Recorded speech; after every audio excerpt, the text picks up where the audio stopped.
Il y a quelques mois, le chanteur avait témoigné dans un sujet sur les pénuries d'essence diffusées sur TF1 sans que personne ne l'identifie. Il revient sur cet épisode. Début avril dernier, alors que de nombreuses stations essence étaient en rupture totale de carburant, les sujets dans les journaux radio ou télé se multipliaient. Indispensable, les témoignages de Français utilisant leur véhicule et tentant de faire le plein ne manquaient pas.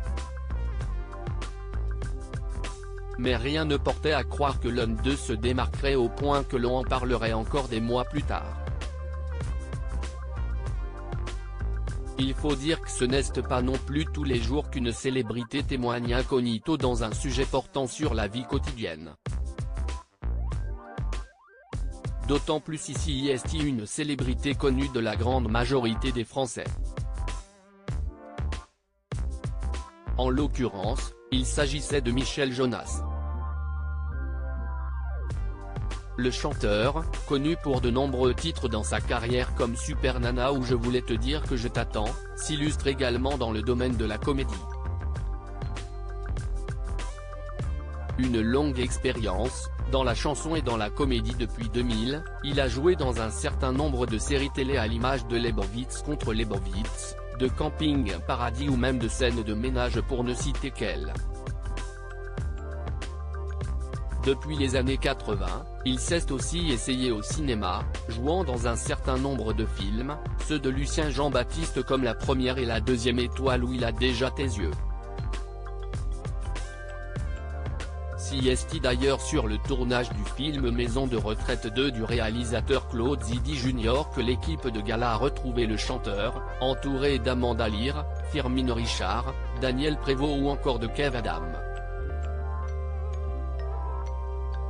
L'artiste s'est greffé au casting du deuxième volet de cette comédie et en a profité pour évoquer son passage en toute discrétion, ou presque, dans le journal de TF1.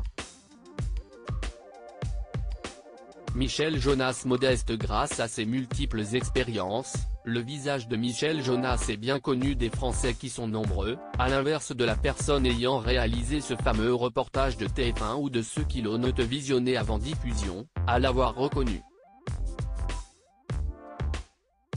Peu importe, le chanteur n'a pas souhaité se faire remarquer, explique-t-il, plein de modestie, ce 15 juin à gala, plein de gens ne me reconnaissent pas. Je ne vois pas pourquoi je me serais signalé quand on m'a interrogé à ce moment-là. Ça aurait été ridicule. De leur côté, les figures de TF1 avaient expliqué les coulisses de cette surprise. Gilles Boulot revenant sur le besoin de faire vite de la jeune journaliste et la stupéfaction de Marie-Sophie Lacaro au moment de la diffusion et cette dernière de révéler ce qui lui était passé par la tête à ce moment-là, je me dis, faudrait pas non plus que je dise, vous l'avez reconnu et que ce ne soit pas lui.